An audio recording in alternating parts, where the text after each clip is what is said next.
Ku Lwokuna lwa Ssabbiiti ewedde ababaka ba Paalamenti baateeka Sipiika Nta Annette Among ku nninga annyonnyole lwaki n'okutuusa kati omubaka wa Kawempe North omulonde Erias Luyimbazi Nalukoola tannalayira bukyanga alangirirwa ku buwanguzi ng'omubaka wa Kawempe North omuggya mu kulonda okwaliyo ng'ennaku z'omwezi 13 omwezi guno. Kimanyiddwa nti mu kulonda kwonna okw'okuddibwamu oyo abalangiriddwa ku buwanguzi abalina okulangirira olunaku oluddako ekitaakolebwa ku Nalukoola nga ensonga lwaki ababaka naddala ku ludda olwabula gavumenti baavaayo ne batabukira Sipiika annyonnyole lwaki n'okutuusa kati Nalukoola bakyamugaanya okulayira. Mu ssaawa 24 buli kimu baali bakimaze nitumulayiza wano. Mu ssaawa 24 kyembadde mbabuuza batubuulire Nalukoola kizibu ki kye batasobola kumulayizaako nga tulina kulinda tubuuze lwakutaano lwakumeka. Kyembadde mbuuza Sipiika atubuulire nga ku mawanda bakyanguya nnyo. Ategeeza nti batuukira akakiiko k'ebyokulonda ku nsonga eno kyokka ne bategeezebwa nti bakyalina obuzibu bwe bamaliriza mu ndanga ekitongole nga bajja kubategeeza. Up to now the Electoral Commission has not gazetted the person that won the Kawempe North by-election. We did follow up with the Electoral Commission and they told us that they're still sorting out internal issues.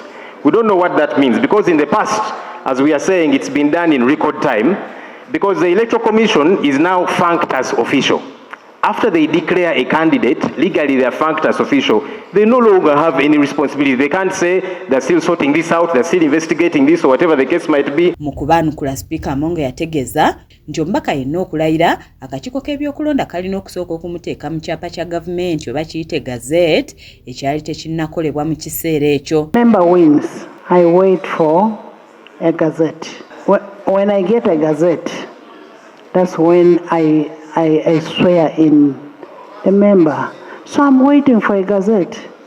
I need to hear from Electoral Commission before I do a gazette. Kati olwaleero ab'ekitongole ekivunaanyizibwa ku biwandiiko bya gavumenti ebitongole ekya Uganda Printing and Publishing Corporation kifulumizza ekiwandiiko ekikakasa nti Council Erias Luyimbazi Nalukoola ye mubaka omulondo wa Kawempe North era ng'ono ateekeddwa mu kyapa kya gavumenti. Kati Nalukoola alindiridde kulayizibwa mu butongole ng'omubaka owa Kawempe North omujjuvu oluvannyuma lw'okukakasibwa mu kyapa kya gavumenti. Wabula bo bannakibiina kya NRM nga baali bakulembeddwa mu Ssaabawandiisi Richard Todong bavaayo ne bawakanya obuwanguzi bwa Nalukoola era ne bakakasa nti bakuwala awala ekibiina kya National Unity Platform bakikube mu kkooti olw'emivuyo egyakolebwa mu kulonda okw'e Kawempe nga gino gyalemesa obululu bwa Nambi Faride yali yeesimbye ku kaadi ya NRM okubalibwa era nga basaba bannamateeka baabwe bategeke fayiro egenda mu kkooti.